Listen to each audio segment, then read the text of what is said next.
Hai guys, selamat sore. Apa kabar kalian semua guys? Wah, nggak berasa ya guys, ternyata kita sudah 2 bulan lebih di rumah, di karantina karena COVID-19 ini.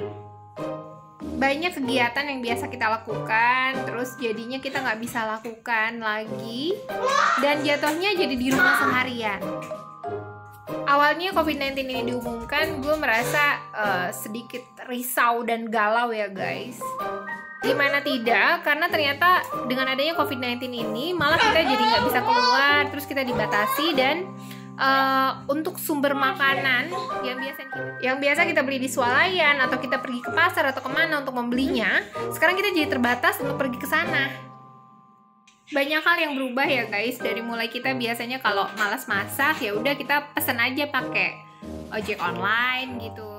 Dan sekarang agak riskan juga sih gue kalau pesan makanan ya guys, jadinya lebih banyak makan sendiri di rumah, masak sendiri di rumah. Pada akhirnya setelah beberapa bulan di rumah ini, kita jadi punya kebiasaan baru, dimana yang biasanya kita belanja ke swalayan jadi bisa online.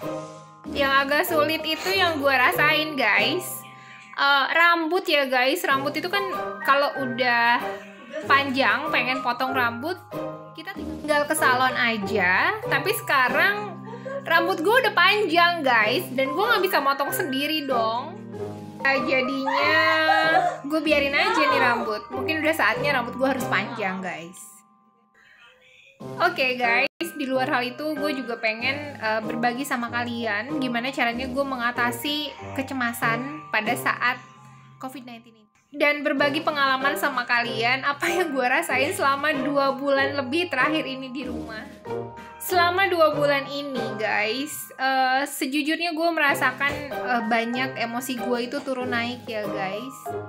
Karena pada saat sebelum COVID-19 ini ada, kalau misalnya gue merasakan cemas atau anxiety disorder gue kambuh, gue bisa keluar guys, bisa ngopi sama temen, atau bisa makan di luar mungkin guys, untuk bukan mengalihkan ya, tapi paling tidak mengobati sedikit kegelisahan. Dan saat ini sudah berbeda ya guys. Pada saat kita bosan, kita nggak bisa keluar, jadinya kita di rumah terus. Dan untuk orang-orang seperti kita yang pernah mengalami anxiety disorder, dan kita harus menemukan cara baru menyesuaikan diri dengan keadaan agar kita tidak terlarut dalam kecemasan. Untuk orang-orang seperti kita yang mengalami panic attack, anxiety disorder, memang kadang menelpon teman atau berbicara dengan teman itu sangat membantu ya guys. Tapi itu tidak lama guys. Pada saat kita tutup telepon, kita kembali cemas. Dan kemarin dan hari ini gue menemukan cara baru guys, gimana caranya agar kita bisa terbebas dari anxiety di tengah pandemi corona ini. Yang pertama gue lakuin guys, pada saat cemas itu datang, gue nggak telepon teman, gue taruh handphone. Kalau bisa handphonenya diumpetin guys, atau jangan dicas, casannya yang umpetin. Jadi kita nggak bisa nelpon siapa-siapa pada saat cemas itu datang. Saat kita menyimpan handphone kita dan tidak bisa berkomunikasi dengan orang lain, di sana kita belajar untuk mandiri guys. Jadi mandiri untuk tidak tergantung sama orang lain. Awalnya pasti berat guys, tapi ini demi kita ya guys, agar kita kedepannya tidak tergantung lagi pada orang lain. Dan ada satu kalimat yang bisa mengobati hati gue yang lagi cemas. Kata-katanya Bapak Gede Prama, beliau bilang bahwa tidak ada seorang pun yang bisa membuat hidup kita komplit. Hanya diri kita lah yang bisa mengkompletkan diri kita sendiri guys. Artinya yang bisa membuat kita bahagia ya diri kita sendiri, yang bisa membuat kita senang ya diri kita sendiri, dan yang mau memilih untuk sedih pun diri kita sendiri guys. Oke, yang kedua gue lakukan yaitu gue melepaskan. Melepaskan apa sih? Yang gue lakukan adalah melepaskan apapun yang ada di pikiran. Pikiran manusia pada dasarnya selalu melompat-lompat guys, tapi pada saat kita melepaskan, kita duduk tenang, terus pada saat ada keinginan, misal aduh gue belum cuci piring, diem aja dulu. Artinya kita membiarkan pikiran kita mencuekkan ya guys ya, melepaskan pikiran kita dan tidak mengikutinya.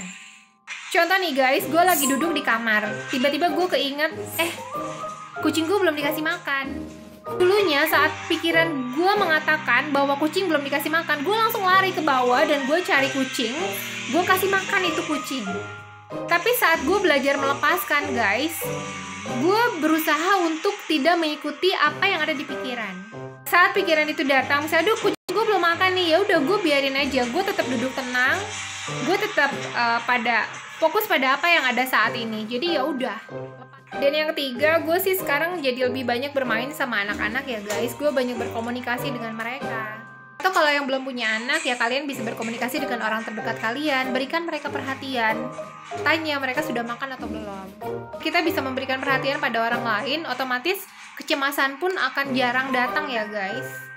Menurut pengalaman gue guys, cemas itu datang pada saat kita nggak ada pekerjaan, pada saat kita lagi nganggur guys. Maksud nganggur di sini adalah kita nggak ada kegiatan apapun, jadi si pikiran kita itu kosong guys. Jadi datanglah itu si monkey mind. Ya sudah, akhirnya cemas itu datang, deg-degan, asam lambung naik, udahlah jadi deh guys. Yang keempat gue lakuin di rumah adalah gue membuat sesuatu guys. Gue memasak, gue bersihin rumah. Kalau kalian bisa jahit ya jahit baju. Kalau gue sih jahit baju guys. Gue bikin apa gitu, terus gue benerin spray yang sobek-sobek atau apalah gue benerin. Atau kalau kalian suka berkebun ya berkebun lah guys, bikin sesuatu yang baru. Dan setelah covid ini gue jadi motong rumput sendiri guys. Jadi gue motong rumput sendiri, terus gue beres-beres sendiri. Itu lebih menyenangkan sih. Ya 4 hal tadi yang gue lakukan di rumah guys, untuk memperbaiki emosi gue atau memaintain diri gue pada saat pandemi ini. Kalau misalnya baca komen-komen kalian guys, gue kadang gue kadang kayak kembali ke masa lalu, dimana pada saat gue masih sakit anxiety disorder, gue kadang sering ngalamin masuk angin nih. Ada yang nanya kan, Mbak, saat GERD itu sering masuk angin gak? Iya, gue sering banget masuk angin. Dikit-dikit dikerok gitu. Tapi caranya sih yang gue lakukan adalah gue mengurangi frekuensi kerokan itu guys. Dan yang paling parah di tengah pandemi ini, gue karena stres mungkin ya guys, ini untuk atopik gue kambuh di jari-jari. Gue sudah obatin dengan salep yang dikasih dari dokter, memang sembuh guys. Tapi setelah itu ya kambuh lagi.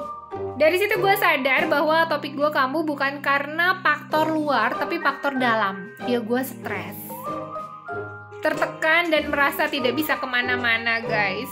Dan hal itu yang lagi gue maintain sekarang. Dan gue punya keyakinan ini akan sembuh tanpa obat ya. Dan satu lagi guys, gue jadi ingat kuncinya kalau kita pengen sembuh dari anxiety disorder dan GERD, ya kita harus yakin kita bisa sembuh. Kalau kalian gak yakin kalian bisa sembuh, ya udah kalian akan sakit aja terus. Kalian coba deh baca The Secret, bukunya Rhonda Byrne. Rhonda Byrne apa Rhonda Byrne sih? Yang jelas isinya itu keyakinan ya. Pada saat kita yakin sesuatu itu akan terjadi buruk, ya buruk akan terjadi. Dan pada saat kita yakin bahwa kejadian akan baik ke depannya, dan itu pasti baik akan terjadi. Kecil pada saat gue mau parkir di mall, terus gue pengen parkir di tempat-tempat cewek. Nah gue punya keyakinan pada saat masuk gue akan dapet tempat parkir di situ. Dan dengan keyakinan itu, gue dapet parkir di tempat perempuan. Gitu guys. Oke guys, jangan lupa di masa pandemi ini banyak menenangkan diri, banyak mengistirahatkan pikiran, melepaskan apa yang harus dilepaskan guys, dan selalu meyakini hal-hal baik akan terjadi. Oke guys, thank you for watching. Jangan lupa di subscribe channel gue, terus di like, di share ya. See you and bye bye.